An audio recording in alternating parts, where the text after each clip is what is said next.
ಕಣ್ಣುಗಳ ಮುಚ್ಚಿನ ಪ್ರಾರ್ಥನೆ ಮಾಡೋಣ. ಎಲ್ಲರೂ ಸತ್ಯವೇದ ತಂದಿದ್ದೀರಾ? ಸ್ತೋತ್ರ ಕರ್ತನೆ, ಸ್ತೋತ್ರಪ್ಪ. ನಮ್ಮನ್ನು ಬಹಳವಾಗಿ ಪ್ರೀತಿ ಮಾಡೋ ಕರ್ತನಾದ ಯೇಸು ಕ್ರಿಸ್ತನೇ, 2024ನೇ ವರ್ಷದ 12ನೇ ತಿಂಗಳಿನ ಕೊನೆಯ ಭಾನುವಾರ, ಕೊನೆಯ ಆರಾಧನೆ. 2 ದಿವಸಗಳು ಕಳೆದರೆ ನಾಳೆಯಿಂದ ನಾಡಕ್ಕೆ ಕರ್ತನೆ ಎಸಯ್ಯ, ಇನ್ನೊಂದು 19 ಗಂಟೆಗಳ ಕಾಲ ಅಥವಾ 18 ಗಂಟೆಗಳ ಕಾಲ ಕಳೆದರೆ ನಾವು ಹೊಸ ವರ್ಷನ ಕಾಣುವರಾಗಿರ್ತೀವಪ್ಪ ಕರ್ತನೆ. ಪ್ರತಿಯೊಬ್ಬರೂ ಕೂಡ ಕರ್ತನೆ ಎಸಯ್ಯ,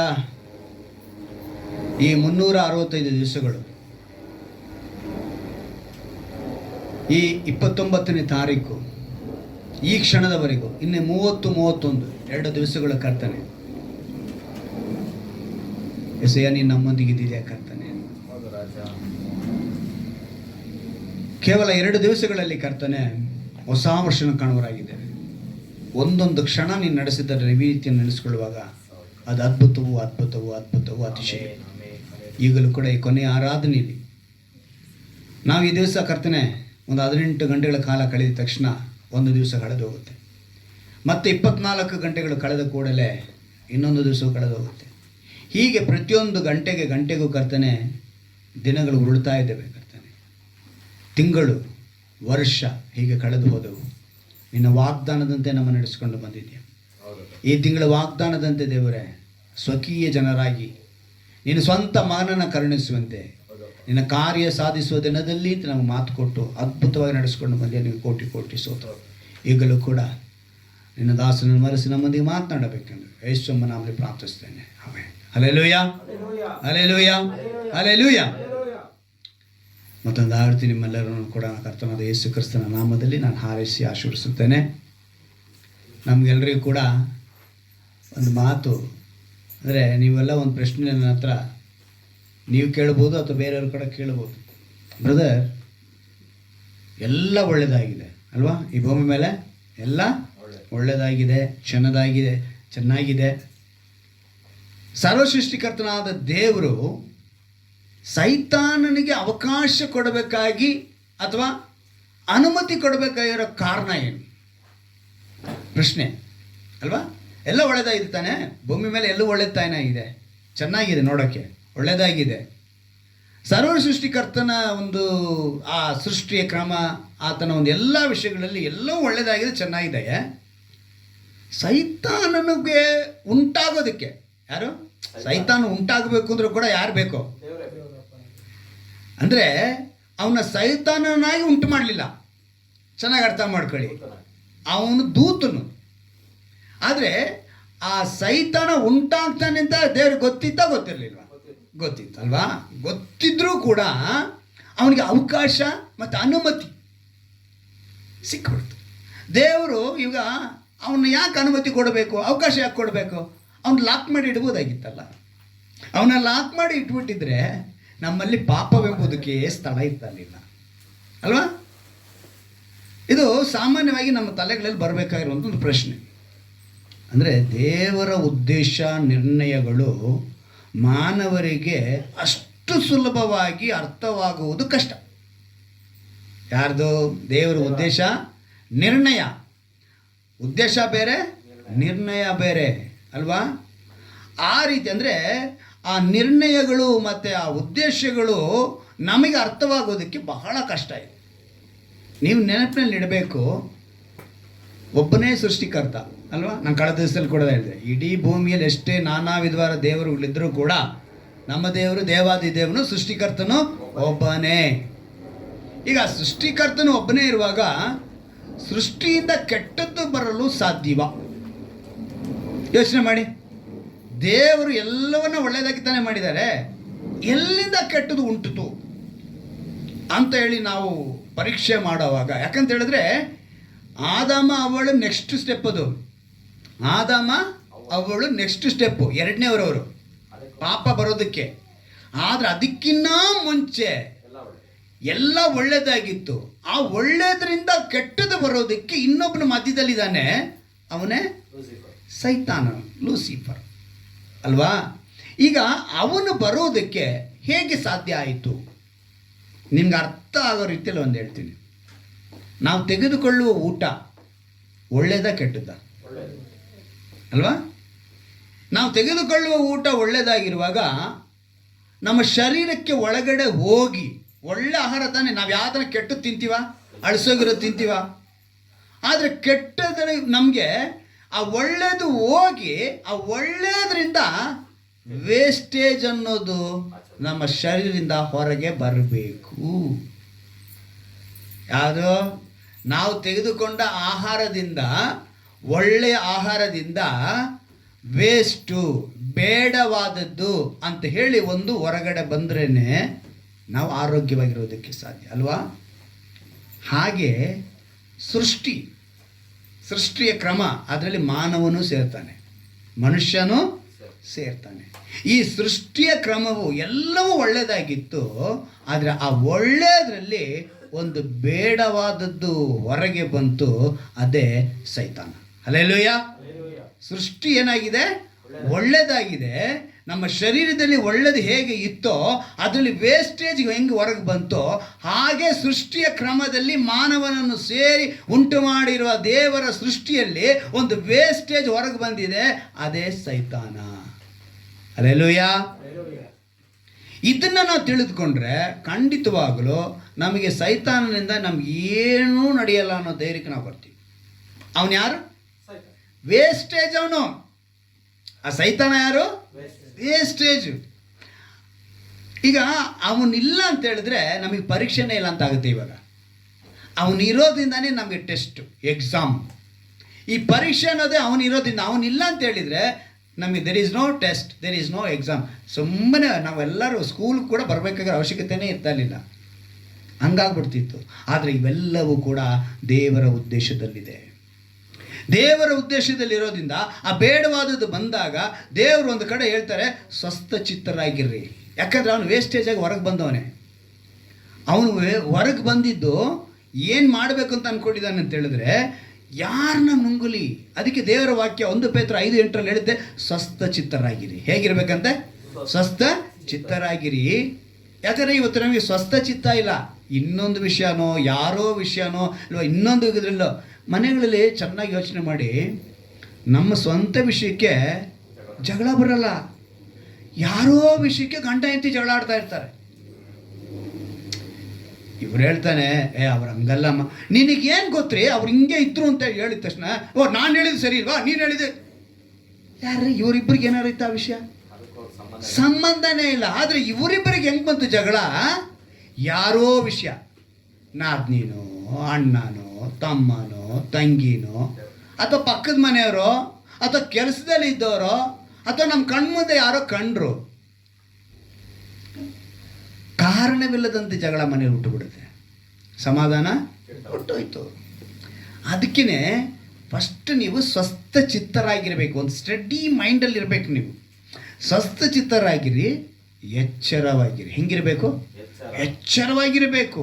ನಿಮ್ಮ ವಿರೋಧಿ ಆಗಿರುವ ಸೈತಾನನು ಅಂತಲೇ ಹೇಳಿ ದೇವರು ಗರ್ಜಿಸುವ ಸಿಂಹದೋಪಾದಿಯಲ್ಲಿ. ಹೇಗತ್ತೆ? ಗರ್ಜಿಸುವ ಸಿಂಹದೋಪಾದಿ ಅಂದರೆ ಸಿಂಹ ಅಲ್ಲ. ಜಾತ್ರೆಗಳಲ್ಲಿ ಹುಲಿ ವೇಷ ಹಾಕ್ಕೊಂಡು ಕುಣಿತಾರೆ, ಗೊತ್ತಾ? ಹುಲಿ ಕುಣಿತ ಅಲ್ಲ, ಆ ಥರ ಅವನೊಬ್ಬ ಸಿಂಹದ ವೇಷ ಹಾಕ್ಕೊಂಡು ಬರುವಂಥ ಆ ಸೈತಾನ ಯಾರನ್ನ ನುಂಗಲಿ ಎಂದು ಹುಡುಕುತ್ತಾ ತಿರುಗುತ್ತಾನೆ. ಸುಮ್ಮನೆ ಇರಲ್ಲ ಒಂದು ಕಡೆ, ಅವನು ತಿರುಗ್ತಾ ಇರ್ತಾನೆ. ಅವನು 1 ಪೇತ್ರ 5:8 ಸ್ಪಷ್ಟವಾಗಿ ಹೇಳುತ್ತೆ. ಆ ರೀತಿ ಇರುವಾಗ ಅವನು ಇರೋದ್ರಿಂದ ನಮಗೆ ಪರೀಕ್ಷೆ ಬರೋದ್ರಿಂದ ನಾವೇನು ಮಾಡಬೇಕು? ನೀವು ತಿರುಗಿ, ನಮಗೆಲ್ಲ ಒಂದು ಮಾತನ್ನು ಕೊಟ್ಟಿದ್ದಾರೆ, ಅಪ್ಪ ತಂದೆ ಎಂದು ಕೂಗುವ. ಈ ಭಾಗ್ಯ ಎಲ್ಲಿಂದ ಬಂತು ಅಂತೇಳಿ ನಾವು ನೋಡುವಾಗ, ನೀವು ತಿರುಗಿ ಭಯದಲ್ಲಿ ಬೀಳುವ ಹಾಗೆ ದಾಸನ ಭಾವವನ್ನು ಹೊಂದಿದವರಲ್ಲ. ನಾವೇನಂತೆ? ತಿರುಗಿ ಭಯದಲ್ಲಿ ಬೀಳುವ ಹಾಗೆ ದಾಸನ ಭಾವವನ್ನು ಹೊಂದಿದವರಲ್ಲ, ಮಗನ ಭಾವವನ್ನು ಹೊಂದಿದವರು. ಅಂದರೆ ಕುಮಾರನಾದ ಯೇಸು ಕ್ರಿಸ್ತನ ಭಾವವನ್ನು ಹೊಂದಿದವರು. ಆ ಮಗನ ಭಾವವನ್ನು ಹೊಂದಿದ ಮೇಲೆ ಈ ಭಾವದಿಂದ ನಾವು ದೇವರನ್ನ ಅಪ್ಪ ತಂದೆ ಅಂತ ಕೂಗ್ತೀವಿ. ಹಲ್ಲೆಲೂಯ. ನಾವೇನಂತ ಕೂಗ್ತೀವಿ? ಅಪ್ಪ ತಂದೆ ಎಂದು ಕೂಗ್ತೀವಿ. ರೋಮಾಪುರದವರು 8:15 ಈ ಮಾತು ಬರೆಯಲ್ಪಟ್ಟಿದೆ. ಅಪ್ಪ ತಂದೆ ಎಂದು ಕೂಗುವಾಗ ಸೈತಾನಿಗೆ ಭಯಪಡಿರಿ ಅವಶ್ಯಕತೆನೇ ಇಲ್ಲ. ಯಾಕಂದರೆ ಅವನು ವೇಸ್ಟೇಜ್ ಆಗಿ ಹೊರಗೆ ಬಂದವನೇ. ಇವತ್ತು ನಮ್ಮ ಕುಟುಂಬಗಳಲ್ಲಿ ಈ ಶೋಧನೆಗಳು ಸಮಸ್ಯೆಗಳು ಬರುವುದಕ್ಕೆ ಕಾರಣ ಏನು ಅಂತ ಹೇಳಿದ್ರೆ ಅವನಿಗೆ ಭಯಪಡೋರ ಕಾಣಲ್ಪಡ್ತಾ ಇದ್ದೀವಿ. ಅವನ್ನ ನಾವು ಜಯಿಸ್ತಾ ಇಲ್ಲ. ಸತ್ಯವೇದದಲ್ಲಿ ಎಲ್ಲೂ ಇಲ್ಲ. ಜ್ಞಾಪಕದಲ್ಲಿ ಇಟ್ಕೊಳ್ಳಿ. ಒಂದು ವೇಳೆ ಅಂದರೆ ಸೈತಾನಿಗೆ ಭಯ ಪಡಬೇಕು ಅಂತ ಎಲ್ಲೂ ಬರೆದಿಲ್ಲ. ಭಯಪಟ್ಟಿದ್ಯಾ? ಆ ಥರ ಬರೆಯಲ್ಪಟ್ಟಿದ್ಯಾ? ಸೈತಾನಿಗೆ ಭಯಪಡಬೇಕು ಅಂತ ಹೇಳಿ ಬರೆಯಲ್ಪಟ್ಟಿದ್ಯಾ ಸತ್ಯವೇದದಲ್ಲಿ? ಎಲ್ಲೂ ಬರೆಯಲ್ಪಟ್ಟಿಲ್ಲ. ನಾವು ದೇವರಿಗೆ ಭಯ ಪಡಬೇಕು. ಅದಕ್ಕೆ ಹೇಳ್ತಾರೆ, ಆತ್ಮವನ್ನು ಶರೀರವನ್ನು ಎರಡನ್ನೂ ನರಕದಲ್ಲಿ ಹಾಕಿ ಕೊಲ್ಲುವಾತನಿಗೆ ನಾವು ಭಯ ಪಡಬೇಕು. ಎಲ್ಲಿ ಹಾಕಿ? ನರಕದಲ್ಲಿ ಹಾಕಿ ಅಲ್ವಾ? ಆಗ ನಾವೇನು ಯೋಚನೆ ಮಾಡಬೇಕು, ಇದನ್ನು ಮಾಡುವಂಥ ಸೈತಾನಿಗೆ ಭಯಪಡೋ ಅವಶ್ಯಕತೆ ಇಲ್ಲ. ಈ ಸೃಷ್ಟಿಯನ್ನು ಉಂಟು ಮಾಡಿರೋ ದೇವರಿಗೆ ನಾವು ಭಯಪಡಬೇಕು. ದೇವರು ಒಂದು ಕಡೆ ಹೇಳ್ತಾರೆ, ಹೀಗಿರಲಾಗಿ ದೇವರಿಗೆ ಒಳಗಾಗಿರಿ. ಎಲ್ಲಿಗೆ ಒಳಗಾಗಬೇಕು? ದೇವರಿಗೆ ಒಳಗಾಗಿರಿ. ಸೈತಾನನನ್ನು ಎದುರಿಸ್ರಿ. ಅವನು ಎದುರಿಸಿದ್ರೆ ಅವನು ನಿಮ್ಮನ್ನು ಬಿಟ್ಟು ಓಡಿ ಹೋಗುವನು. ಅವನೇನಾಗ್ತಾನೆ? ಬಿಟ್ಟು ಓಡಿ ಹೋಗ್ತಾನೆ. ನೀವು ಸೈತಾನನ್ನು ಎದುರಿಸಬೇಕು. ಭಯಪಡಿರಿ ಅಂತ ಸತ್ಯದಲ್ಲಿ ಎಲ್ಲೂ ಇಲ್ಲ. ಭಯ ಪಡಬೇಡಿ ಅಂತಲೇ ಇದೆ. ಭಯ ಪಡಿರಿ ಅಂತೇಳಿ ಸತ್ಯವೇದ ಯಾವತ್ತೂ ಹೇಳಲ್ಲ. ಅಂದರೆ ನಾವು ಇವತ್ತೇನು ಮಾಡ್ತೀವಿ? ಎದುರಿಸಿ ನಿಲ್ಲಿಸ್ತಿಲ್ಲ. ಅವನ್ನೇನು ಮಾಡಲ್ಲ? ಎದುರಿಸಿ ನಿಲ್ತಾ ಇಲ್ಲ. ನೀವು ಎದುರಿಸಿದ್ರೆ ನೋಡಿ, ಈಗ ಅಲ್ಲೇಂತ ವಾಕ್ಯ ಯಾಕೋಬ 4 ಹೇಳ್ತಾ ಇದ್ಕೊಳ್ಳಿ. ಯಾಕೋಬನ ಬರೆದ ಪತ್ರಿಕೆ 4ನೇ ಅಧ್ಯಾಯ 7ನೇ ವಾಕ್ಯ.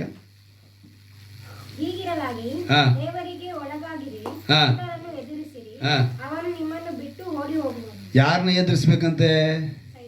ಸೈತಾನ ಎದುರಿಸಿದ್ರೆ ಅವನೇನು ಮಾಡ್ತಾನಂತೆ? ಬಿಟ್ಟು ಓಡಿ ಹೋಗ್ತಾನ್ರಿ. ನೀವು ಎದುರಿಸಲಿಲ್ಲ ಅಂದರೆ ಅವ್ನು ಓಡಿ ಹೋಗಲ್ಲ. ನೀವು ಎದುರಿಸಲಿಲ್ಲ ಅಂದ್ರೆ ಅರ್ಥ ಏನು ಗೊತ್ತಾ? ಅವನಿಗೆ ಅವಕಾಶ ಕೊಟ್ಟಿದ್ದೀರಾ ಅಂತ ಅರ್ಥ. ಅವನು ನಿಮ್ಮೊಳಗೆ ವಾಸ ಮಾಡೋದಕ್ಕೆ, ಅವನು ನಿಮ್ಮಲ್ಲಿ ಇರುವುದಕ್ಕೆ ನೀವು ಅವಕಾಶ ಕೊಟ್ಟಿದ್ದೀರಾ ಅಂತ ಅರ್ಥ. ನೀವು ಎದುರಿಸಲಿಲ್ಲ. ನೀವು ಎದುರಿಸಿದ್ರೆ ಅವನೇನಾಗ್ತಾನೆ?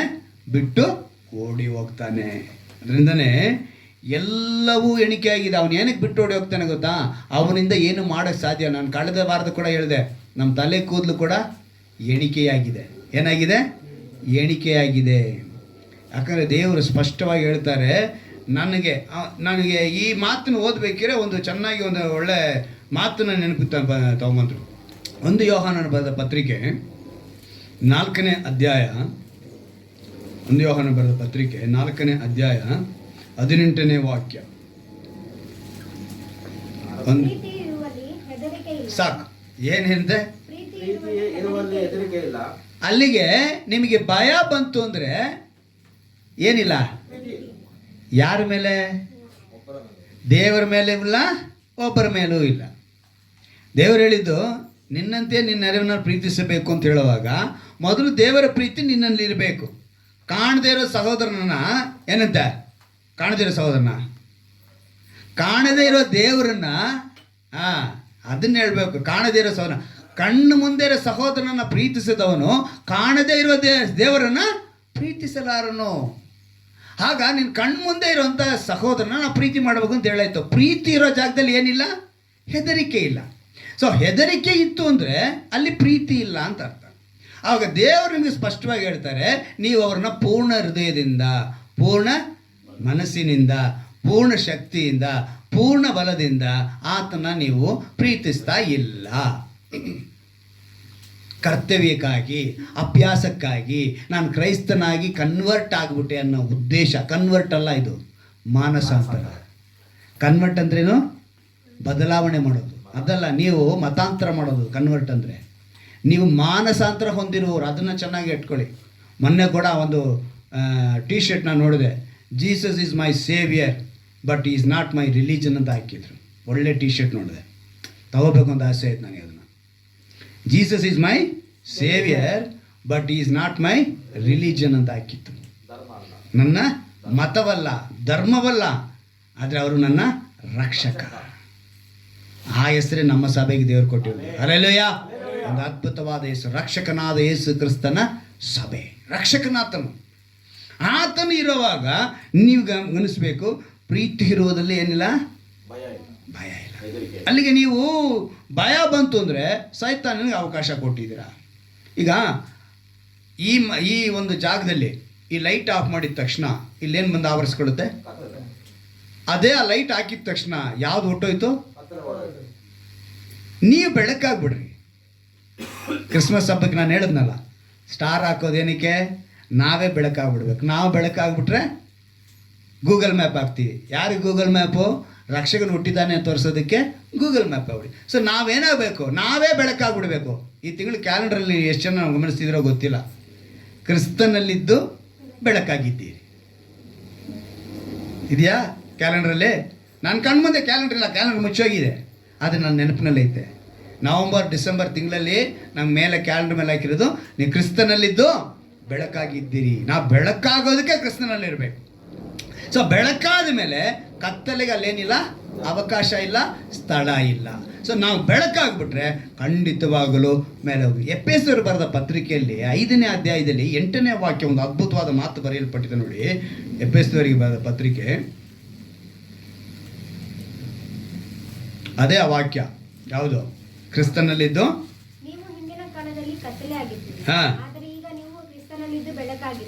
ಹಿಂದಿನ ಕಾಲದಲ್ಲಿ ನಾವೇನಾಗಿದ್ವಿ? ಇವಾಗ ಕ್ರಿಸ್ತನಲ್ಲಿದ್ದು ಬೆಳಕಾಗಿದ್ದೀರಿ. ನೀವು ಪಕ್ಕದಲ್ಲಿ 6ನೇ ಅಧ್ಯಾಯ 11ನೇ ವಾಕ್ಯಕ್ಕೆ ಬಂದಾಗ ಆ ಬೆಳಕಿಗೆ ನಾವೇನು ಮಾಡಬೇಕು ಅಂದರೆ, ಆ ಬೆಳಕು ಅನ್ನೋದು ಸೈತಾನನ ತಂತ್ರೋಪಾಯಗಳನ್ನು ಎದುರಿಸಿ ನಿಲ್ಲುವುದಕ್ಕೆ ಶಕ್ತರಾಗುವಂತೆ ದೇವರು ದಯಪಾಲಿಸುವ ಸರ್ವಾಯುಧಗಳನ್ನು ಧರಿಸಿಕೊಳ್ಳಿರಿ. ಇಲ್ಲಿ ಸುಮಾರು ವಾಕ್ಯಗಳಿದೆ. ಸತ್ಯವೆಂಬ ನಡುಕಟ್ಟನ್ನು ಕಟ್ಟಿಕೊಂಡು, ನೀತಿಯೆಂಬ ವಜ್ರ ಕವಚನ ಧರಿಸಿಕೊಂಡು, ಸಮಾಧಾನದ ವಿಷಯವಾದ ಸುವಾರ್ತೆಯನ್ನು ತಿಳಿಸುವುದರಲ್ಲಿ ಸಿದ್ಧವಾದ ಮನಸ್ಸೆಂಬ ಕೆರೆಗಳನ್ನು ಮೆಟ್ಟಿಕೊಂಡು ನಿಲ್ಲಿರಿ. ನಂಬಿಕೆ ಎಂಬ ಗುರಾಣಿಯನ್ನು ಹಿಡಿದುಕೊಳ್ಳಿರಿ. ಆದ್ದರಿಂದ ಕೆಡುಕನ ಅಗ್ನಿಬಾಣಗಳನ್ನೆಲ್ಲ ಆರಿಸುವುದಕ್ಕೆ ಶಕ್ತರಾಗುರಿ. ಇದಲ್ಲದೆ ರಕ್ಷಣೆ ಎಂಬ ಶಿರಸ್ತ್ರಾಣವನ್ನು, ಯಾವುದನ್ನು? ರಕ್ಷಣೆ ಎಂಬ ಶಿರಸ್ತ್ರಾಣವನ್ನು ನಾವೇನು ಮಾಡ್ಕೋಬೇಕು? ಧರಿಸ್ಕೊಳ್ಬೇಕು, ಇಟ್ಕೊಳ್ಬೇಕು. ಅಲ್ಲಿಗೆ ಸೈತಾನನ್ನು ನಾವೇನು ಮಾಡಬೇಕು? ಎದುರಿಸಬೇಕು. ಇಷ್ಟವಾದ ಒಂದು ಮಾತು ನನಗೆ ನೆನಪಿಗೆ ಬರುತ್ತೆ. ಯಾಕಂತೇಳಿ ನಾವು ಸೈತಾನ ಎದುರಿಸೋದಕ್ಕೆ ಏನೇ ನಮ್ಮ ಹತ್ರ ಹೆದರಿಕೆ ಅನ್ನೋದು ಇರಬಾರ್ದು. ಅಂದರೆ ದೇವ್ರ ಮೇಲೆ ಪ್ರೀತಿ ಬರಬೇಕು. ಎಲ್ರಿಗೂ ನಮಗೆ ಯೋಬನ ಕುರಿತು ಗೊತ್ತಲ್ವ? ಯೋಬನ ಕುರಿತು ದೇವರೇ ಸಾಕ್ಷಿನೂ ಕೊಟ್ಟಿದ್ದಾರೆ. ಸಾಕ್ಷಿ ಕೊಟ್ಟಿರುವಾಗ ಈ ಸೈತಾನ ಏನು ಮಾಡ್ತಾನೆ ಗೊತ್ತಾ? ಹೋಗೋಕ್ಕಾಗ್ತಿಲ್ಲ ಅಂತ ಹೇಳ್ತಾನೆ. ಎಲ್ಲಿ? ಯೋಬನ ಹತ್ರ. ಏನಕ್ಕಾಗಿ ಹೇಳ್ತಾನೆ ಆ ಮಾತನ್ನ? ದೇವರೇನು ಮಾಡಿದ ಅವನ ಸುತ್ತಲೂ? ಈಗ ನಿನಗೆ ಪ್ರೀತಿ ಕ್ರಿಸ್ತನ ಮೇಲೆ ಬಂದುಬಿಟ್ರೆ, ಆತನಿಗೆ ನೀನು ಭಯ ಪಡೋನಾಗಿದ್ದರೆ, ಆತನಿಗೆ ಭಯ ಭಕ್ತಿ ಉಳ್ಳವನಾಗಿದ್ದರೆ, ನಿನ್ನ ಸುತ್ತಲೂ ಯಾರು ಇರ್ತಾರೆ? ದೂತರನ್ನ ದಂಡಿಳಿಸ್ಬಿಡ್ತಾರೆ ಅಲ್ವಾ? ದೂತರನ್ನ ದಂಡಿಳಿಸೋದೇ ಕಾವಲು, ಅದೇ ಬೇಲಿ. ಈಗ ಯೋಬನ ಸುತ್ತಲೂ ಏನಿತ್ತು? ಬೇಲಿ ಇತ್ತು. ಇವನೇನು ಮಾಡ್ತಾನೆ? ಅದಕ್ಕೆ ಹೇಳಿದ್ದು, ತಲೆ ಕೂದಲು ಸಹ ಎಣಿಕೆಯಾಗಿವೆ ಅಂತ. ನಮ್ಮ ತಲೆ ಪರ್ಮಿಷನ್ ಕೇಳ್ತಾನೆ ಹೋಗಿ, ಸ್ವಾಮಿ ಸ್ವಲ್ಪ ಪರ್ಮಿಷನ್ ಕೊಡ್ರಿ, ನೀವು ಸುಮ್ಮನೆ ಬೇಲಿ ಹಾಕ್ಬಿಟ್ರೆ ನಮ್ಮ ಹತ್ರ ನೀವು ನಮ್ಮ ಭಾಷೆಯಲ್ಲಿ ಹೇಳ್ಕೊಳ್ಳೋಣವಾ? ನಮ್ಮ ಭಾಷೆಯಲ್ಲಿ ಏನು ರೀ ತುಂಬ ಸೀನ್ ಹಾಕ್ತೀರಾ? ಸ್ವಲ್ಪ ನೀವು ತೆಗೆದು ನೋಡ್ರಿ ಬೇಲಿನ, ನಮ್ಮ ಹುಡುಗ ನಮ್ಮ ಹತ್ರ ಬರ್ತಾನೆ ಇಲ್ವ ನೋಡಿ ಅಂತ ಹೇಳಿರ್ತಾನೆ. ಟೆಸ್ಟ್ ಮಾಡೋಣ ಅಂತ ಹೇಳಿರ್ತಾನೆ ಅಲ್ವಾ? ನಮ್ಮ ಹತ್ರ ಹೇಗೆ ಬರ್ತಾನೆ ಓಡೋಡಿ, ಸ್ವಲ್ಪ ನೀವು ಬೇಲಿ ಹಾಕ್ರಿ, ಅವನಿಗಿರೋ ಸಂಪತ್ತಿಗೆ, ಅವನಿಗೆ, ಅವನ ಕುಟುಂಬಕ್ಕೆ, ಅವನ ಮನೆಗೆ ಎಲ್ಲ ಸೇರಿಸಿ ಬೇಲಿ ಹಾಕ್ಬಿಟ್ಟಿದ್ದೀರಾ ಅಂತ ಅವನು ಕೇಳ್ತಾನೆ, ಪರ್ಮಿಷನ್ ಕೇಳ್ತಾನೆ. ತಲೆ ಕೂದಲು ಕೂಡ ಬೀಳಬೇಕು ಅಂದರೆ ದೇವರ ಅನುಮತಿ ಬೇಕು ಅಂತ ನಾವು ತಿಳಿದುಕೊಂಡಿರುವಂಥ ನಮಗೆ ಆ ಪ್ರೀತಿ, ಆ ಭಯ ದೇವರ ಮೇಲೆ ಇದ್ದುಬಿಟ್ರೆ ಖಂಡಿತವಾಗಲೂ ನಮ್ಮ ಸುತ್ತಲೂ ಏನಿರುತ್ತೆ? ಬೇಲಿ ಇರುತ್ತೆ. ಅಲ್ಲಿಗೆ ವೇಸ್ಟೇಜ್ ಆಗಿ ಬಿದ್ದಿರುವಂಥ ಸೈತಾನನಿಗೆ ನಾವು ಭಯ ಪಡೋ ಅವಶ್ಯಕತೆ ಇಲ್ಲ. ಅವನ್ನ ಎದುರಿಸಬೇಕು.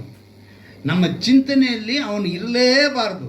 ಈ ವರ್ಷದ ಈ ಕೊನೆಯ ಆರಾಧನೆಯಲ್ಲಿ ನೀವು ತಿಳ್ಕೊಬೇಕಾಗಿರೋದು ಇದನ್ನೇ. ಈ ವರ್ಷ ಪೂರ್ತಿ ಎಷ್ಟೋ ಸಮಸ್ಯೆಗಳು, ಕಾರ್ಯಗಳು, ಇಕ್ಕಟ್ಟುಗಳು ಏನೇನೇ ಬಂದಿದ್ರೂ ಕೂಡ ಅವನು ಏನೂ ಮಾಡೋದಕ್ಕೆ ಸಾಧ್ಯವಿಲ್ಲ ಅಂಥೇಳಿ ನೀವೇನು ಮಾಡಿಬಿಡ್ಬೇಕು? ಅವನ ವೇಸ್ಟೇಜ್ ಅಂತ ತಳ್ಳಾಕಬೇಕು. ಅವನಿಂದ ನನ್ನ ಮುಟ್ಟೋದಕ್ಕೆ ಸಾಧ್ಯವಿಲ್ಲ, ಅವನಿಂದ ನನಗೆ ಏನು ಲಾಭನೂ ಇಲ್ಲ, ನಷ್ಟನೂ ಇಲ್ಲ, ಅವನು ನನ್ನ ಹತ್ರ ಬರೋದಕ್ಕೆ ಸಾಧ್ಯ ಇಲ್ಲ. ಕಾರಣ ಏನು ಅಂತ ಹೇಳಿದ್ರೆ, ನನ್ನ ಸುತ್ತಲೂ ಏನು ಹಾಕಿದ್ದಾರೆ? ದೇವರು ಬೇಲಿ ಹಾಕಿದ್ದಾರೆ. ಆ ಬೇಲಿನ ಅವನು ಒಡೆದು ಒಳಗಡೆ ಬರೋದಕ್ಕೆ ಸಾಧ್ಯವಿಲ್ಲ. ಅವನು ಏನೇ ರಿಕ್ವೆಸ್ಟ್ ಮಾಡಿದ ತಕ್ಷಣ ದೇವ್ರು ಪರ್ಮಿಷನ್ ಕೊಡ್ತಾರೆ. ನೋಡಪ್ಪ, ಅವನ ಹತ್ರ ಇರೋದನ್ನೆಲ್ಲ ನೀನು ತಗೋ. ಏನು ಮಾಡಿದ್ರು? ಅವನ ಹತ್ರ ಇರೋದನ್ನೆಲ್ಲ ತಗೋ, ಆದರೆ ಅವ್ನ ಪ್ರಾಣ ಮಾತ್ರ ತೆಗಿಯಕ್ಕೆ ಅಯ್ಯಯ್ಯೋ ಅಂಥ ಸಾಧ್ಯ ಎಲ್ಲ ಉಂಟಾ? ನಾನು ಆ ಥರ ಮಾಡೋಕ್ಕಾಗುತ್ತಾ? ಬೇರೆ ಇಷ್ಟು ಕೊಡ್ರಿ ಸಾಕು, ನಮ್ಮ ಹತ್ರ ಬಿದ್ದೋಗ್ತಾನೆ ಅಂತ ಅವನು ಅಂದ್ಕೊಂಡ. ಆದರೆ ಅವನೇನು ಹೇಳ್ದ? ವಾಕ್ಯನ ಓದೋಣವಾ? ಯೋಬನು ಬರೆದ ಪತ್ರಿಕೆ 1ನೇ ಅಧ್ಯಾಯ. ಯೋಬನು ಬರೆದ ಪತ್ರಿಕೆ ಪುಸ್ತಕ ಅಂದರೆ ಕಾವ್ಯ, ಒಂದು ಒಳ್ಳೆ ಅದ್ಭುತವಾದ ಮಾತು ಬರೆಯಲ್ಪಟ್ಟಿದೆ ನೋಡಿ. 1ನೇ ಅಧ್ಯಾಯ 20ನೇ ವಾಕ್ಯ ಅನ್ಕೊಂತೀನಿ. 1ನೇ ಅಧ್ಯಾಯ.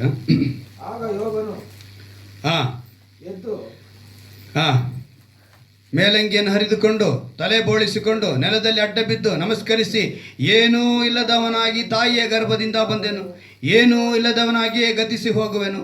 ಯೆಹೋವನೇ ಕೊಟ್ಟನು, ಯೆಹೋವನೇ ತೆಗೆದುಕೊಂಡನು, ಯೆಹೋವನ ನಾಮಕ್ಕೆ ಹಲ್ಲೆಲೂಯಾ.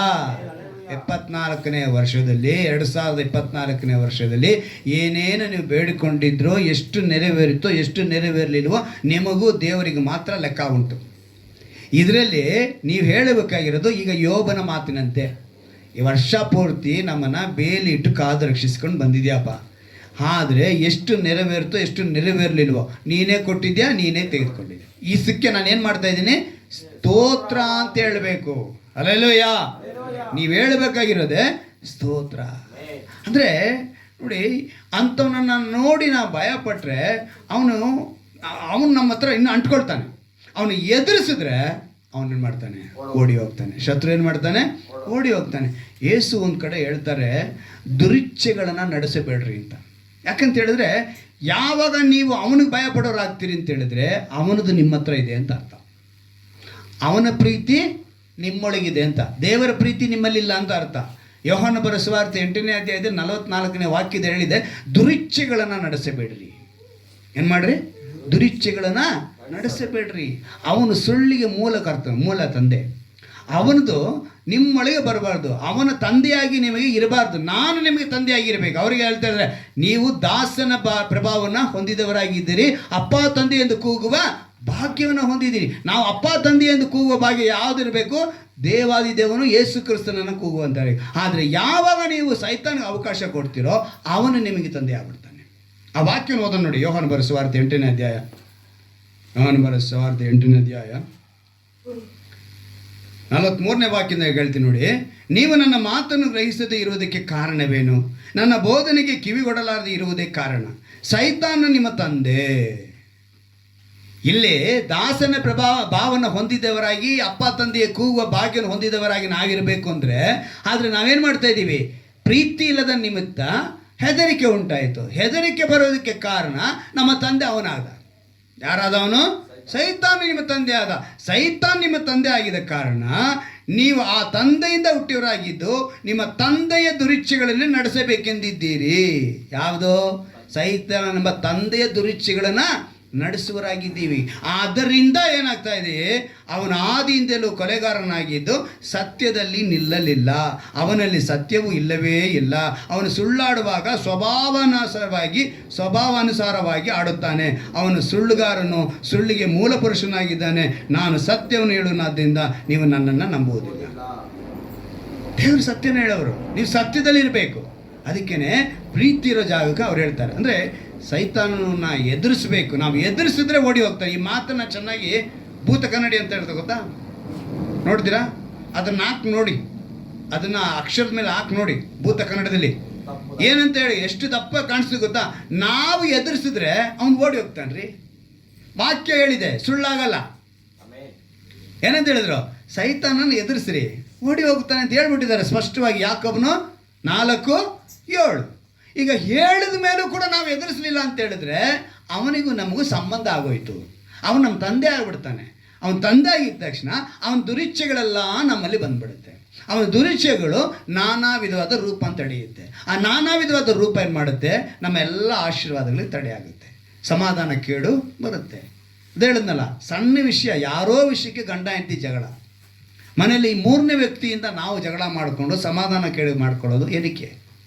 ಪ್ರತಿಯೊಂದು ಸಮಯದಲ್ಲೂ ನಾನು ಯಾವಾಗಲೂ ಹೇಳ್ತೀನಿ ನೋಡಿ, ಆರಾಧನೆಗೆ ನೀವು 1 ವಾರದಿಂದ ಪ್ರಿಪೇರಿಂಗ್ ಆಗೇ ಇರಬೇಕು. 1 ವಾರದಿಂದನೂ ಪ್ರಿಪೇರಿಂಗ್ ಆಗಿರ್ಬೇಕು. ಆ 2 ಗಂಟೆಗಳ ಆರಾಧನೆಗೆ ನೀವು ಪ್ರಿಪೇರ್ ಆಗಲಿಲ್ಲ ಅಂದರೆ, ಸಿದ್ಧತೆ ಆಗಲಿಲ್ಲ ಅಂದರೆ ಆ ಸಮಾಧಾನನ ಹೊಂದಿಕೊಳ್ಳೋದಕ್ಕೆ ಸಾಧ್ಯವಿಲ್ಲ. ನಿಮ್ಮ ನೆನಪೆಲ್ಲ ವಿಶ್ವಾಸಿ ಎಂದು ಕರೆಯಲ್ಪಡುವಂಥ ನಮಗೆ ಭಾನುವಾರ ಅನ್ನೋ ಆರಾಧನೆ ಒಂದು ಹಬ್ಬವಾಗಿರುತ್ತೆ. ಆ ಹಬ್ಬನ ಆಚರಣೆ ಮಾಡೋದಕ್ಕೆ ನಾವು ಬರ್ತಿದ್ದೀವಿ.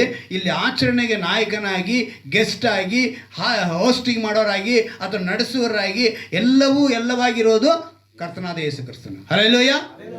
ಅವರನ್ನ ಘನಪಡಿಸೋದಕ್ಕೆ ನಾನು ಬರ್ತಾ ಇದ್ದೀನಿ. ಅವ್ರನ್ನ ಘನಪಡಿಸಿದ್ರೆ 2 ಗಂಟೆಗಳ ಕಾಲ ನಾನು ಘನಪಡಿಸಿದ್ರೆ ಇನ್ನು ಮಿಕ್ಕಿದ ಆ 6 ದಿವಸ ಮಿತ್ತ 22 ಗಂಟೆ 6 ದಿವಸ 22 ಗಂಟೆ ದೇವರು ನಮ್ಮೊಂದಿಗೆ ಇರುವವರಾಗಿರ್ತಾರೆ. ಹಲ್ಲೆಲೂಯಾ. ಅದನ್ನ ನಾವು ತಿಳ್ಕೊಂಡ್ರೆ ಸಾಕು. ವಿಶ್ವಾಸಿಯಾದವನು ಓಡಿಸುವ ಬಲವನ್ನು ಹೊಂದಿದವನಾಗಿ ನಿಲ್ಲಬೇಕು. ನೀನು ಸೈತಾನನ ಬಳಿ ಬರಲಿಲ್ಲ, ನೀನು ಬಂದಿರೋದು ದೇವರ ಬಳಿ, ಆತನ ಬಳಿ ಬಂದಿದ್ಯಾ. ನಾವು ಮಾಡಬೇಕಾಗಿರೋದು ಒಂದು 5 ಪಾಯಿಂಟ್ 6 ಪಾಯಿಂಟ್ ಹೇಳ್ತೀನಿ, ಅದನ್ನು ಮಾಡಿದ್ರೆ ಸಾಕು. ಉಪಕಾರ ಸ್ತುತಿ ಮಾಡಬೇಕು. ಲೇಳು ಮಾಡ್ತಾಳೆ, 4ನೇ ಮಗು ಹುಟ್ಟಿದಾಗ ನಾನು ಉಪಕಾರ ಸ್ತುತಿ ಮಾಡ್ತೀನಿ ಅಂತ ಹೇಳ್ತಾಳೆ. ಲೇಳು ಯಾರು ಗೊತ್ತಾ? ಯಾಕೋಬನ ಹೆಂಡತಿ. ಅರ್ಥ ಆಯ್ತಾ? ಅಕ್ಕ ತಂಗಿರು ಲೇಳು, ಆಮೇಲೆ ಇನ್ನೊಬ್ಳು ರಾಹೇಲ್. ಆಯ್ತಾ? ಅವರಿಬ್ಬರಿಗೆ ಇನ್ನ 2 ಕೆಲಸಗಾರರಿದ್ದರು, ಒಟ್ಟು ಅವನಿಗೆ 4. ಆದರೆ ಅವನು ಲೇಳಿಗೆ 3 ಮಕ್ಕಳಾದ್ಮೇಲೆ ಅವನು ಮತ್ತೆ ಅವಳ ಮದುವೆ, ಆಮೇಲೆ ಇವಳಿಗೆ ಮದುವೆ ಆಗಿ, ಹೀಗೆ ಅವನಿಗೆ ಲೇಳಿಗೆ ಮಗು 4ನೇ ಮಗು ಹುಟ್ಟಿದಾಗ, ಗಂಡು ಮಗು ಹುಟ್ಟಿದಾಗ ಅವಳು ಹೇಳ್ತಾಳೆ ಉಪಕಾರ ಸ್ತುತಿ. ಪ್ರತಿಯೊಂದಕ್ಕೂ ಅವಳು ಹೇಳ್ತಾಳೆ ಉಪಕಾರ ಸ್ತುತಿ. ನೀವು ಆ ಪದನ ತೆಗೆದುಕೊಂಡ್ರೆ ಉಪಕಾರ ಸ್ತುತಿಗೆ ಯೂದ ಅನ್ನೋ ಪದ ಬಳಕೆ ಆಗಿದೆ. ಏನು ಪದ? ಯೂದ ಅಂತ ಹೆಸರಿಡ್ತಾಳೆ. ಆ ಯೂದ ಅನ್ನೋ ಪದಕ್ಕೆ ಅರ್ಥ ಏನು ಅಂತ ಹೇಳಿದ್ರೆ, ನೀವು ಕೆಳಗಡೆ ಫುಟ್ ನೋಟಲ್ಲಿ ನೋಡಿ, ಅದ್ರಲ್ಲಿ ಗೊತ್ತಾಗುತ್ತೆ. ಅವಳೇನಂತ ಹೇಳ್ತಾಳೆ, ಆ ಯೂದ ಅನ್ನೋ ಪದಕ್ಕೆ ಹತ್ರ ಸ್ತೋತ್ರ ಎಂದು ಅರ್ಥ. ಯಾಕೋಬನ ಆ ಒಂದು ಪುಸ್ತಕದಲ್ಲಿ, ಇದು ಆದಿಕಾಂಡ 29ನೇ ಅಧ್ಯಾಯದಲ್ಲಿ 35ನೇ ವಾಕ್ಯದಲ್ಲಿ ಆ ಮಾತಿದೆ. ದಾವೀದನನ್ನು ನಾವು ನೋಡುವಾಗ ಅನ್ಯ ಜನಗಳ ಮಧ್ಯದಲ್ಲಿ ನಿನ್ನ ಸ್ತುತಿಸುವನು ಅಂತ ಹೇಳ್ತಾನೆ. ಯಾರ ಮಧ್ಯದಲ್ಲಿ? ಅನ್ಯ ಜನಗಳ ಮಧ್ಯದಲ್ಲಿ ನಿನ್ನ ಸ್ತುತಿಸುವನು. 1 ಸಮುವೇಲ 22:57 ಬರೆಯಲ್ಪಟ್ಟಿದೆ. ದೇವರು ನಮಗೆ ಬಯಸೋದಂತ ಏನು ಅಂತ ಹೇಳಿದ್ರೆ, ನಾವು ಆತನ ಬಲಗೊಳ್ಳಬೇಕು, ಆತನಲ್ಲಿ ಸೈತಾನ ಎದುರಿಸಬೇಕು ಅಂತ ಹೇಳಿದ್ರೆ ಉಪಕಾರ ಸ್ತುತಿ ಮಾಡಬೇಕು, ಆತನ ಸ್ತುತಿಸಬೇಕು. ಇನ್ನೊಂದು ಕೀರ್ತನೆಯಲ್ಲಿ ಒಂದು ಮಾತು ಬರೆಯಲ್ಪಟ್ಟಿದೆ, ನನ್ನ ಪ್ರಾಣವಿರುವವರೆಗೂ ಯೆಹೋವನನ್ನು ಸ್ತುತಿಸುವೆನು. ನನ್ನ ಪ್ರಾಣ ಇರುವವರೆಗೂ ಯೆಹೋವನನ್ನು ಸ್ತುತಿಸುವೆನು. 146 ಅಧ್ಯಾಯದಲ್ಲಿ 2ನೇ ವಾಕ್ಯ. 34ನೇ ಅಧ್ಯಾಯ ಯಾವತ್ತೂ ನೆನಪನ್ನು ಇಟ್ಕೊಳ್ಳಿ. ಕೀರ್ತನೆಯಲ್ಲಿ, ನಾನು ಎಡೆಬಿಡದೆ ಯೆಹೋವನನ್ನು ಕೊಂಡಾಡುವೆನು, ಆತನ ಸ್ತೋತ್ರವು ಯಾವಾಗಲೂ ನನ್ನ ಬಾಯಲ್ಲಿ ಇರುವುದು. ಅಲ್ವಾ?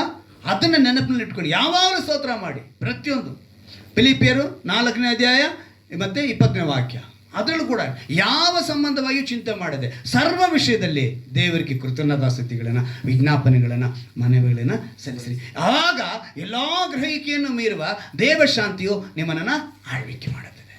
ಎಲ್ಲ ಗ್ರಹಿಕೆ ಅಂದರೆ ಮಾಡಬೇಕಾಗಿರೋದೆ ಸ್ತುತಿ. ಅದಕ್ಕೆ ನಾನು ಇವತ್ತು ನಿಮ್ಗೆ ಅಷ್ಟೊಂದು ಕ್ಲಾಸ್ ತೆಗೆದಿದ್ದು. ಸ್ತುತಿ ಅನ್ನೋದು, ಸ್ತೋತ್ರ ಅನ್ನೋದು ಬಹಳ ಮುಖ್ಯ. ಈ ಆರಾಧನೆಯಲ್ಲಿ ಮೊದಲನೆಯ ಹೆಜ್ಜೆ ನೀವು ಇಡುವಾಗ, ಆ ಹೆಜ್ಜೆ, ಮೊದಲನೇ ಹೆಜ್ಜೆ ಆ ಸ್ತುತಿ ಸ್ತೋತ್ರ ಪ್ರಾಮುಖ್ಯತೆ ಕೊಡಬೇಕು. ನಾವು ಬೇರೆ ಸಭೆಗಳ ಹಾಗೆ 3/4 ಗಂಟೆ 1 ಗಂಟೆ ನಡೆಯುವಂಥ ಸಭೆ ಅಲ್ಲ ಇದು. ನೀವು ಸ್ತೋತ್ರಕ್ಕೆ ನಾವು 15 ನಿಮಿಷ ಕೊಡ್ತೀವಿ. ಯಾಕಂದರೆ ಅದೇ ನಮ್ಮನ್ನು ಪೂರ್ತಿ ನಮಗೆ ವಿರೋಧವಾಗಿ ನಿಂತುಕೊಳ್ಳುವಂಥ ಎಲ್ಲವನ್ನು ಮುರಿದಾಕುವಂಥ ಸರ್ವಾಯುಧ ಸ್ತುತಿ ಸ್ತೋತ್ರ. ನೀವು ಅದನ್ನು ಮಾಡಲಿಲ್ಲ ಅಂತ ಹೇಳಿದ್ರೆ ನಿಮಗೆ ವಿರೋಧವಾಗಿ ನಿಂತ್ಕೊಂಡಿರುವ ಎಲ್ಲದಕ್ಕೂ ಕೂಡ ನಾನು ಕಾರಣನಾಗ್ಬಿಡ್ತೀನಿ ಅಂತ ಒಂದು ಭಯ ಬಂತು. ಅದಕ್ಕೆ ಇವತ್ತು ಅಷ್ಟೊಂದು ನಿಮಗೆ ದೇವರ ವಿಷಯಗಳನ್ನ ತಿಳಿಸಿ ನಾವು ಹೊಸ ವರ್ಷದಲ್ಲಿ ಒಂದು ಹೊಸ ನಿರ್ಧಾರ ತೆಗೆದು ನಮ್ಮ ದೇವರನ್ನ ಸ್ತುತಿಸುವುದು ಒಳ್ಳೆಯದು. ಯೆಹೋವನಿಗೆ ಕೃತಜ್ಞತಾ ಸ್ತುತಿ ಮಾಡಿರಿ. 147ನೇ ಅಧ್ಯಾಯದಲ್ಲಿ ಕೀರ್ತನೆಯಲ್ಲಿ 1 ಮತ್ತು 7ನೇ ವಾಕ್ಯದಲ್ಲಿ ಬರೆಯಲ್ಪಟ್ಟಿದೆ. ನಾವೇನು ಮಾಡಬೇಕು ಅಂತ ಹೇಳಿದ್ರೆ, ಯೋಬನ ಏನು ಹೇಳ್ತಾನೆ ಗೊತ್ತಾ? ಯೆಹೋವನೇ ಕೊಟ್ಟವನು, ಯೆಹೋವನೇ ತೆಗೆದುಕೊಂಡನು. ಅಲ್ವಾ? ಕೊಟ್ಟಿದ್ದು ಅವನೇ, ತೆಗೆದುಕೊಂಡವನೇ, ಯೆಹೋವನಿಗೆ ಸ್ತೋತ್ರವಾಗಲಿ. ಎಷ್ಟು ಅದ್ಭುತವಾಗಿ ಹೇಳ್ತಾನೆ. ಅನುದಿನವೂ ನಮ್ಮ ಭಾರವನ್ನು ಹೊರುವಂಥ ದೇವರು ನಮ್ಮ ದೇವರು ಯಾರಾಗಿದ್ದಾರೆ? ನಮ್ಮ ಅನುದಿನವೂ ನಮ್ಮ ಭಾರವನ್ನು ಹೊರುವ ದೇವರಿಗೆ ಸ್ತೋತ್ರ. ಕೀರ್ತನೆ 68:19ನೇ ವಾಕ್ಯನ ನೋಡ್ತೀವಿ. ನಿಮ್ಮ ಹೃದಯವು ಕರ್ತನಿಗೆ ಗಾನ ಮಾಡುತ್ತಾ, ಕೀರ್ತನೆ ಆಡುತ್ತಾ, ಯಾವಾಗಲೂ ಸ್ತುತಿ ಮಾಡುತ್ತಾ ಇರಬೇಕು ಅಂತೇಳಿ ಒಂದು ಭಕ್ತನು ಹೇಳ್ತಾನೆ ಕೀರ್ತನೆಗಳಲ್ಲಿ. ತಂದೆಯಾದ ದೇವರಿಗೆ ಸ್ತೋತ್ರ ಮಾಡುತ್ತಾ ಕ್ರಿಸ್ತನಿಗೆ ಭಯಪಡುವವರಾಗಿದ್ದು ನಾವು ಒಬ್ಬರಿಗೊಬ್ಬರು ವಿನಯವುಳ್ಳವರಾಗಿ. ಕೊನೆಯದಾಗಿ ಎಫೆಸದವರಿಗೆ ಬರೆದ ಪತ್ರಿಕೆ 5ನೇ ಅಧ್ಯಾಯದಲ್ಲಿ ಒಂದು ಮಾತನ್ನು ಓದಿ ನಾವು ಪ್ರಾರ್ಥನೆ ಒಳಗೆ ಹೋಗೋಣ. ಎಫೆಸದವರಿಗೆ ಬರೆದ ಪತ್ರಿಕೆ 5ನೇ ಅಧ್ಯಾಯ 20ನೇ ವಾಕ್ಯವನ್ನು ಗಮನಿಸುವಾಗ ಒಂದು ಅದ್ಭುತವಾದ ಮಾತಲ್ಲಿ ಬರೆಯಲ್ಪಟ್ಟಿದೆ ನೋಡಿ. ಎಫೆಸದವರಿಗೆ ಬರೆದ ಪತ್ರಿಕೆ 5ನೇ ಅಧ್ಯಾಯ 20ನೇ ವಾಕ್ಯದಲ್ಲಿ ಕಾರ್ಯಗಳಿಗೋಸ್ಕರ ನಮ್ಮ ಕರ್ತನಾದ ಯೇಸು ಕ್ರಿಸ್ತನ ಹೆಸರಿನಲ್ಲಿ ಹಾ ತಂದೆಯಾದ ದೇವರಿಗೆ ಸ್ತೋತ್ರ ಮಾಡುತ್ತಾ ಹಾ. ಕ್ರಿಸ್ತನಿಗೆ ಭಯಪಡುವವರಾಗಿದ್ದು ಹಾ. ಒಬ್ಬರಿಗೊಬ್ಬರು ವಿನಯವುಳ್ಳವರಾಗಿ ಯಾರಿಗೆ ಭಯ ಪಡಬೇಕು ಅಂತ ಹೇಳಲ್ಪಟ್ಟಿದೆ? ಅವರಿಗೆ ಭಯ ಪಡ್ರಿ. ಸೈತಾನನು ಏನಕ್ಕೂ ಪ್ರಯೋಜನವಿಲ್ಲದ ಅವನೊಬ್ಬ ವೇಸ್ಟೇಜ್. ಅವನು ಈ ಸೃಷ್ಟಿಯ ಕ್ರಮದಲ್ಲಿ ವೇಸ್ಟೇಜ್ ಆಗಿ ಹೊರಗೆ ಬಂದವನು. ಅವನಿಗೆ ಭಯ ಪಡೋ ಅವಶ್ಯಕತೆ ಇಲ್ಲ. ನೀವು ದೇವರಿಗೆ ಭಯ ಪಡೋ ಅವಶ್ಯಕತೆ ಇದೆ. ಹೇಗೆ? ಗಾನ ಮಾಡುತ್ತಾ, ಕೀರ್ತನೆ ಹಾಡುತ್ತಾ, ಯಾವಾಗಲೂ ಎಲ್ಲ ಕಾರ್ಯಗಳಿಗೋಸ್ಕರ ನಮ್ಮ ಕರ್ತನಾದ ಯೇಸು ಕ್ರಿಸ್ತನ ಹೆಸರಿನಲ್ಲಿ ಏನು ಮಾಡಬೇಕಂತೆ? ಎಷ್ಟು ಸ್ಪಷ್ಟವಾಗಿ ಹೇಳಲ್ಪಟ್ಟಿದೆಯಲ್ಲ. ತಂದೆಯಾದ ದೇವರಿಗೆ ನಾವು ಮಾಡೋದಕ್ಕೆ ಯಾರ ಹೆಸರಿನಲ್ಲಿ ಮಾಡಬೇಕು? ಯೇಸು ಕ್ರಿಸ್ತನ ಹೆಸರು. ಸ್ಪಷ್ಟವಾಗಿ ಹೇಳ್ತಿದ್ದಾರೆ. ಅವರ ವ್ಯಕ್ತಿತ್ವ ಎರಡು ಭಾಗವಾಗಿ ತೋರಿಸ್ತಾ ಇದ್ದಾರೆ. ಇದನ್ನು ಹೇಳಿದಿರೋರು ಅಪ್ಪೋಸ್ತಲರು. ಈ ಪತ್ರಿಕೆಯನ್ನು ಬರೆದಿರೋದು ಯಾರು? ಅಪ್ಪೋಸ್ತಲನಾದ ಪೌಲನು ಹೇಳ್ತಾನೆ. ಇಲ್ಲಿ ವ್ಯಕ್ತಿತ್ವ ದೇವರು ನೆಕ್ಸ್ಟ್ ಬಂದರು, ಅದರ ನಂತರವೂ ಈ ಮೂರು ವ್ಯಕ್ತಿತ್ವ ಸದಾಕಾಲ ಇರುವಂಥದ್ದೇ. ಮನುಷ್ಯನನ್ನು ನಮ್ಮ ಹೋಲಿಕೆಯಲ್ಲಿ ಉಂಟು ಮಾಡಿದನು ಅಂತ ಹೇಳೋದಕ್ಕೆ ಕಾರಣನೇ ಆ ಒಂದು ರೂಪ. ತಂದೆಗಾಗಲಿ, ಕುಮಾರನಿಗಾಗಲಿ, ಪವಿತ್ರಾತ್ಮನಿಗಾಗಲಿ ಆ ಮೂವರು ಸೇರಿ ನಮ್ಮ ಅಥವಾ ನನ್ನ ಅಂತ ಹೇಳ್ಬೋದಾಗಿತ್ತು. ಅಲ್ಲಿ ನಮ್ಮ ಅಂತೇಳಿ ಬಹುವಚನದ ಮಾತು ಹೇಳೋದಕ್ಕೆ ಕಾರಣ ಅಂತ ಹೇಳಿದ್ರೆ ಅವರು ಮೂರು ವ್ಯಕ್ತಿಗಳಲ್ಲ, ಮೂರು ವ್ಯಕ್ತಿತ್ವ. ಆ ಮೂರು ವ್ಯಕ್ತಿತ್ವ ಸದಾಕಾಲವು ಒಬ್ಬನೇ ದೇವರು ಇರುತ್ತಾರೆ. ಇದನ್ನು ನೀವು ತಿಳ್ಕೊಂಡು ಆತನಿಗೆ ಭಯ ಪಡುವವರಾಗಿ ಯೇಸು ಕ್ರಿಸ್ತನ ಹೆಸರಿನಲ್ಲಿ ತಂದೆಯಾದ ದೇವರಿಗೆ ಸ್ತೋತ್ರ ಮಾಡುತ್ತಾ ಕ್ರಿಸ್ತನಿಗೆ ಭಯಪಡುವವರಾಗಿದ್ದು ಒಬ್ಬರಿಗೊಬ್ಬರು ವಿನಯವುಳ್ಳವರಾಗಿ ನಡೆದುಕೊಂಡಿರಿ. ವಿನಯ ಅಂದ್ರೇನು? ಒಬ್ಬರಿಗೊಬ್ಬರು ತಗ್ಗಿ ಬಗ್ಗಿ ಅನ್ಯೋನ್ಯವಾಗಿ ಬಿಟ್ಟುಕೊಟ್ಟು ಸಮಾಧಾನದಿಂದ ಸಹೋದರಿಗಾಗಲಿ ಅಥವಾ ಕುಟುಂಬದಲ್ಲಿ ಆಗಲಿ, ಗಂಡ ಹೆಂಡತಿಯಲ್ಲಿ ಆಗಲಿ, ಅಣ್ಣ ತಮ್ಮಂದಿರಲ್ಲಾಗಲಿ, ಅಕ್ಕಪಕ್ಕದಲ್ಲಿ ಆಗಲಿ ನಾವು ಹೇಗಿರಬೇಕು? ಒಬ್ಬರಿಗೊಬ್ಬರು ಬಿಟ್ಟುಕೊಟ್ಟು ಪ್ರೀತಿಯಿಂದ, ಸಹೋದರ ಪ್ರೀತಿಯಿಂದ. ಆ ಪ್ರೀತಿ ಇರೋ ಜಾಗದಲ್ಲಿ ಹೆದರಿಕೆ ಇರೋದಿಲ್ಲ. ಹೆದರಿಕೆ ಇತ್ತು ಅಂದರೆ ಸೈತಾನನಿಗೆ ಸ್ಥಳ ಕೊಟ್ಟಿದ್ದೀರಾ, ನೀವು ಸ್ಥಳ ಅವನು ಕೊಡಿದ್ರೆ ಅವನ ಎದುರಿಸ್ರಿ, ಅವನು ಓಡಿ ಹೋಗ್ತಾನೆ. ಮೊಣಕಾಲು ಹಾಕಿ ನಾವು ಈ ಅನುಭವ ಕೊಡಿ ಅಂತೇಳಿ ದೇವರ ಪಾದದಲ್ಲಿ ಬೇಡಿಕೊಳ್ಳೋಣ. ಈ 24ನೇ ವರ್ಷದ ಈ ಕೊನೆಯ ಆರಾಧನೆಯಲ್ಲಿ ಅವನ ಎದುರಿಸಿರಿ ಓಡಿ ಹೋಗುತ್ತಾನೆಂಬ ಒಂದು ಒಳ್ಳೆಯ ಪಾಠವನ್ನು ದೇವರು ನಮಗೆ ಅಂಶದೊಂದಿಗೆ ಕಲಿಸಿಕೊಟ್ಟಿದ್ದಾನೆ. ದೇವರು ಕಲಿಸಿಕೊಟ್ಟಿರುವುದು ಅವರು ಉಂಟು ಮಾಡಿದೆಲ್ಲವೂ ಒಳ್ಳೆಯದೇ. ಅದನ್ನು ಮಾಡಿರುವ ಎಲ್ಲವೂ ಒಳ್ಳೆಯದಾಗಿದೆ, ಚಿನ್ನದಾಗಿದೆ. ಆದರೆ ಈ ಸೃಷ್ಟಿಯಲ್ಲಿ ಅವನು ಹೇಗೆ ಬಂದನೋ ನಾನು ಅರಿವು. ಅವನೊಬ್ಬ ವೇಸ್ಟೇಜ್. ದೇವರ ಉದ್ದೇಶಗಳನ್ನ, ನಿರ್ಣಯಗಳನ್ನ ನಾವು ಅರಿತುಕೊಳ್ಳೋದಕ್ಕೆ ಸಾಧ್ಯವಿಲ್ಲ. ಲೇಳು ಹೇಗೆ ಯಾವ ರೀತಿಯಾಗಿ ಉಪಕಾರ ಸ್ತುತಿ ಮಾಡುವೆನು ಎಂದು ಹೇಳಿ ಅದಕ್ಕೆ ಯಹೂದ ಎಂದು ಹೆಸರಿಟ್ಟಳೋ. ಯಹೂದ ಅಂದರೆ ಸ್ತೋತ್ರ ಎಂದು ಅರ್ಥ. ದಾವೀದನು ಅನ್ಯ ಜನರ ಮಧ್ಯದಲ್ಲಿ ನಿನ್ನ ಸ್ತುತಿಸುವನು ಎಂದು ಹೇಳಿದ ಪ್ರಕಾರ ನಾವು ಅನ್ಯ ಜನರ ಮಧ್ಯದಲ್ಲಿ ಸ್ತುತಿಸುವರಾಗಿರಬೇಕು. ನನ್ನ ಪ್ರಾಣವಿರುವವರೆಗೂ ಯೆಹೋವನನ್ನು ಸ್ತುತಿಸುವನು ನಿಮ್ಮ ಮಾತಿರುತ್ತೆ. ನಾವು ಕೂಡ ನಮ್ಮ ಪ್ರಾಣ ಇರುವವರೆಗೂ ಯೆಹೋವನನ್ನು ಸ್ತುತಿಸಬೇಕು. ನಮ್ಮ ದೇವರನ್ನ ಸ್ತುತಿಸುವುದು ಒಳ್ಳೆಯದು. ಯೆಹೋವನಿಗೆ ಕೃತಜ್ಞತಾಸ್ತುತಿ ಮಾಡಿರಿ ಎಂಬ ಮಾತಿನಂತೆ ನಾವು ಯಾವಾಗಲೂ ಕೃತಜ್ಞತಾಸ್ತುತಿ ಮಾಡಬೇಕು. ಸೃಷ್ಟಿಯೆಲ್ಲ ದೇವರನ್ನ ಸ್ತುತಿಸುವುದು. ಆ ಭಾಗವನ್ನು ನೋಡುವಾಗ ಕಲ್ಮಳೆ ಸ್ತುತಿಸುತ್ತದೆ, ಬೆಂಕಿ ಸ್ತುತಿಸುತ್ತದೆ, ಎಲ್ಲವೂ ಕೂಡ ಸ್ತುತಿಸುತ್ತದೆ. ಆದರೆ ನಾವು ಇವತ್ತು ಆ ರೀತಿಯಾಗಿ ಎಲ್ಲವನ್ನ ಸ್ತುತಿಸುವರಾಗಿ ಕಾಣಲ್ಪಡಬೇಕು. ದೇವರ ಮಾತು ಹೇಳಿದ ಪ್ರಕಾರ, ಆ ಸೃಷ್ಟಿಯ ಕ್ರಮದ ಪ್ರಕಾರ ಆತನ ಎಲ್ಲಾ ಸೈನ್ಯಗಳೇ ಆತನ ಸ್ತುತಿಸಿರಿ, ಆತನ ಎಲ್ಲಾ ದೂತರೇ ಆತನ ಸ್ತುತಿಸಿರಿ. ಮಹೋನ್ನತದಲ್ಲಿ ಆತನ ಸ್ತೋತ್ರವು ಕೇಳಿಸಲ್ಪಡಲಿ. ಅವು ಯೆಹೋವನ ನಾಮವನ್ನು ಸ್ತುತಿಸಲಿ. ಯುಗ ಯುಗಾಂತರಕ್ಕೂ ಸ್ಥಾಪಿಸಿದ್ದಾನೆ. ಆತನು ಎಂದಿಗೂ ಮೀರಲಾಗದ ಕಟ್ಟಳೆಯನ್ನು ವಿಧಿಸಿದ್ದಾನೆ. ಭೂಮಂಡಲದಿಂದ ಯೆಹೋವನಿಗೆ ಸ್ತುತಿ ಉಂಟಾಗಲಿ ಅಂತ ಹೇಳಲ್ಪಟ್ಟಿದೆ. ಸಮುದ್ರದಲ್ಲಿರುವಂತಹ ತಿಮಿಂಗಲಗಳು, ಆದಿ ಸಾಗರಗಳು, ಬೆಂಕಿ, ಕಲ್ಮಳೆ, ಹಿಮೆ ಎಲ್ಲವೂ ಕೂಡ ದೇವರನ್ನು ಸ್ತುತಿಸುತ್ತವೆ. ಆತನ ಅಪ್ಪಣೆಯನ್ನು ನೆರವೇರಿಸುವ ಮರು ಎಲ್ಲವೂ ಕೂಡ, ಬಿರುಗಾಳಿಯೂ ಕೂಡ, ಬೆಟ್ಟಗಳು, ಎಲ್ಲ ಗುಡ್ಡಗಳು ಕೂಡ, ಹಣ್ಣಿನ ಮರಗಳು, ಎಲ್ಲ ತುರಾಯಿ ಗಿಡಗಳು, ಎಲ್ಲ ಮೃಗ ಪಕ್ಷಿ ಕ್ರಿಮಿ ಕೀಟಗಳು, ಭೂರಾಜರು, ಎಲ್ಲ ಜನಾಂಗಗಳು ಕೂಡ, ಪ್ರಾಯಸ್ಥರಾದ ಸ್ತ್ರೀ ಪುರುಷರು, ಮುದುಕರು, ಹುಡುಗರು ಯೆಹೋವನನ್ನು ಕೊಂಡಾಡಲಿ. ಆತನ ನಾಮ ಒಂದೇ ಮಹತ್ವವುಳ್ಳದು. ಆತನ ನಾಮ ಒಂದೇ ಮಹತ್ವ. ಅವನು ದಿನವೂ ನಮ್ಮ ಭಾರವನ್ನು ಹೊರುವ ದೇವರಿಗೆ ಸ್ತೋತ್ರ ಎಂದು ಹೇಳಲ್ಪಟ್ಟಿದೆ. ಸ್ತೋತ್ರ ಮಾಡಿ. ನಿಮ್ಮ ಹೃದಯಗಳಲ್ಲಿ ಕರ್ತನಿಗೆ ಗಾನ ಮಾಡುತ್ತಾ, ಕೀರ್ತನೆ ಆಡುತ್ತಾ, ಯಾವಾಗಲೂ ಎಲ್ಲ ಕಾರ್ಯಕ್ಕೋಸ್ಕರ ನಮ್ಮ ಕರ್ತನಾದ ಯೇಸು ಕ್ರಿಸ್ತನ ಹೆಸರಿನಲ್ಲಿ ತಂದೆಯಾದ ದೇವರಿಗೆ ಸ್ತೋತ್ರ ಮಾಡುತ್ತಾ, ಕ್ರಿಸ್ತನಿಗೆ ಭಯಪಡುವವರಾಗಿದ್ದು ಒಬ್ಬರಿಗೊಬ್ಬರು ವಿನಯವುಳ್ಳವರಾಗಿ ನಡೆದುಕೊಳ್ಳಿರಿ. ಅದ್ಭುತವಾದ ಮಾತನ್ನು ನಾವು ಕೇಳಿದ್ವಿ. ದೇವರೇ, ಈ ಅನುಭವ ನಮಗೆ ಕೊಡಿ ಅಂತೇಳಿ ಯಾರ್ಯಾರು ಒಪ್ಪಿಸಿಕೊಡುತ್ತಿದ್ದಾರೋ ಈ ಆರಾಧನೆ ಪ್ರತಿಯೊಬ್ಬರಿಗೆ ಕರ್ತನೆ ಈ ಆಶೀರ್ವಾದವನ್ನು ದಯಪಾಲಿಸು, ಈ ಆಶೀರ್ವಾದವನ್ನು ದಯಪಾಲಿಸು. ನಿನ್ನ ಪ್ರೀತಿ ಅವರಲ್ಲಿರಲಿ ಕರ್ತನೆ. ನಿನ್ನ ಪ್ರೀತಿ ಇರುವಾಗ ಹೆದರಿಕೆ ಇರುವುದಿಲ್ಲ. ಸೈತಾನನಿಗೆ ಭಯಪಡುವ ಅವಶ್ಯಕತೆ ಇಲ್ಲ. ಸೈತಾನನ್ನು ಎದುರಿಸಿರಿ. ಅವನು ಯಾರನ್ನು ನುಂಗಲಿ ಎಂದು ಗರ್ಜಿಸುವ ಸಿಂಹದ ಪಾದಿಯಲ್ಲಿ ಬಂದಿದ್ದರೂ ಕೂಡ ಅವನನ್ನು ಎದುರಿಸಿರಿ.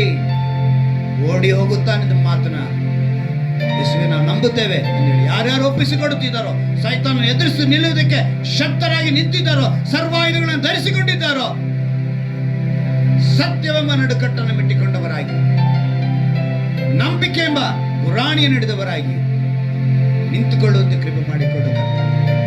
ನೀನು ಆ ರೀತಿ ಮಾಡುವುದಕ್ಕಾಗಿ ಸ್ತೋತ್ರ. ಈ ಆರಾಧನೆಯಲ್ಲಿ ಕರ್ತನೆ ಒಂದು ವಿಶೇಷ ಬದಲಾವಣೆ ಪ್ರತಿಯೊಂದು ಹೃದಯಗಳಲ್ಲಿ ಉಂಟಾಗಲಿ ರಾಜ. ಅವರ ಭಾರಗಳನ್ನು ತೆಗೆದುಹಾಕು. ಆ ಭಾರವನ್ನು ಇಳಿಸುವುದಕ್ಕೆ ಯಾರಿದ್ದಾರೆ ಎಂದು ಯೋಚನೆ ಮಾಡುವಂತ ಪ್ರತಿಯೊಂದು ಹೃದಯಗಳ ಭಾರಗಳನ್ನ ನೀನು ಇಳಿಸಬೇಕಾಗಿ ನಾನು ಪ್ರಾರ್ಥಿಸ್ತೇನೆ ರಾಜ. ಈ 74ನೇ ವರ್ಷದಲ್ಲಿ ಕೊನೆಯ ಆರಾಧನೆಯಲ್ಲಿ ಕರ್ತನೆ ಯೇಸುವೆ ಅವರು ಬೇಡಿಕೊಳ್ಳುವಂತ ಪ್ರತಿಯೊಂದು ಕಾರ್ಯದಲ್ಲೂ ಕರ್ತನೆ ಒಂದು ಬಿಡುಗಡೆ ಕೊಟ್ಟು ಹೊಸ ವರ್ಷಕ್ಕೆ ಕಾಲಿಡುವಾಗ ಕರ್ತನೆ ಯೇಸುವೆ ಒಂದು ಅದ್ಭುತವು ನಡೆಯುವಂತೆ ಕೃಪೆ ಮಾಡಿಕೊಡುತ್ತಾರೆ. ಯಾರೇ ಈ ವಾಕ್ಯಗಳನ್ನ ಯಾವ ಸಮಯದಲ್ಲಿ ಕೇಳಿದರು, ಒಂದು ವೇಳೆ ಆನ್ಲೈನ್ ಕೇಳಿದರು, ಯೂಟ್ಯೂಬ್ ಅಲ್ಲಿ ಕೇಳಿದರು ಕೂಡ ಕರ್ತನೆ ಒಂದು ಬಿಡುಗಡೆ ಕೊಡು ರಾಜ್ಯ.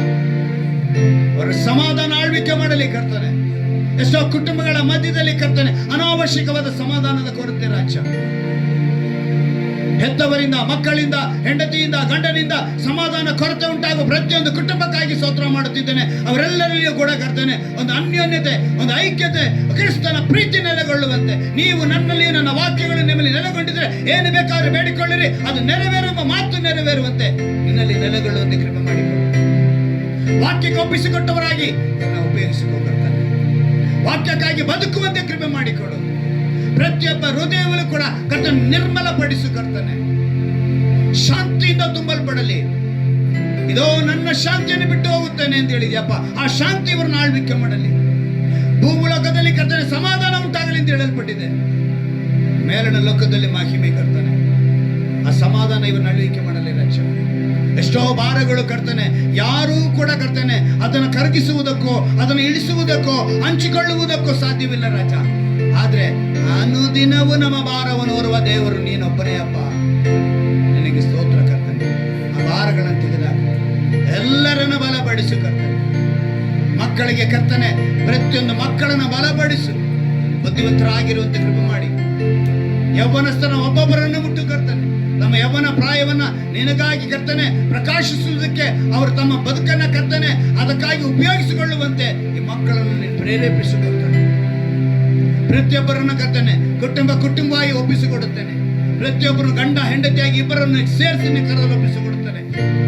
ಯೇಸುವೆ, ಈ ದಿವಸದಲ್ಲಿ ಕೇಳಿದ ವಾಕ್ಯದ ಪ್ರಕಾರ ಕರ್ತನೆ ಸೈತಾನನು ಏನೂ ಮಾಡೋದಕ್ಕೆ ಸಾಧ್ಯವಿಲ್ಲ ಎಂಬುದನ್ನು ತಿಳಿದವರಾಗಿ ನಿನ್ನ ಎದುರಿಸಿ ನಿಂತು ಅವನನ್ನ ಕರ್ತನೆ ಏನು ನನ್ನ ಮುಟ್ಟುವುದಕ್ಕೆ ಸಾಧ್ಯವಿಲ್ಲ, ಈ ಲೋಕದಲ್ಲಿ ಇರುವವನಿಗಿಂತ ನನ್ನಲ್ಲಿ ಇರುವ ಆತನು ದೊಡ್ಡವನು ಎಂಬ ಮಾತನ್ನ ಅವರು ಹಿಡಿದುಕೊಳ್ಳುವಂತೆ ಕ್ರಮ ಮಾಡಿಕೊಂಡು ಆಶೀರ್ವದಿಸು, ಬಲಪಡಿಸು ಕರ್ತನೆ. ನಿನ್ನ ಕರೆದು ಒಪ್ಪಿಸಿಕೊಡುತ್ತೇನೆ ರಾಜ. ಹೆಸರಾಗಿ ಪ್ರತ್ಯೇಕವಾಗಿ ಒಬ್ಬೊಬ್ಬರನ್ನು ಬಲಪಡಿಸು. ಈ ವಾಕ್ಯದಿಂದ ಅವರನ್ನು ಬಲಪಡಿಸು. ನಿನ್ನ ನಾಮನ ಮಹಿಮೆಪಡಿಸು. ನಮ್ಮ ರಕ್ಷಕನು ವಿಮೋಚಕನೂ ಆಗಿರುವ ಯೇಸು ಕ್ರಿಸ್ತನ ನಾಮದಲ್ಲಿ ಪ್ರಾರ್ಥಿಸಿ ಬೇಡಿ ಒಂದನ್ನು ಜೀವಳ ತಂದೆಯೇ. ಆಮೆನ್. ಹಲ್ಲೆಲೂಯಾ.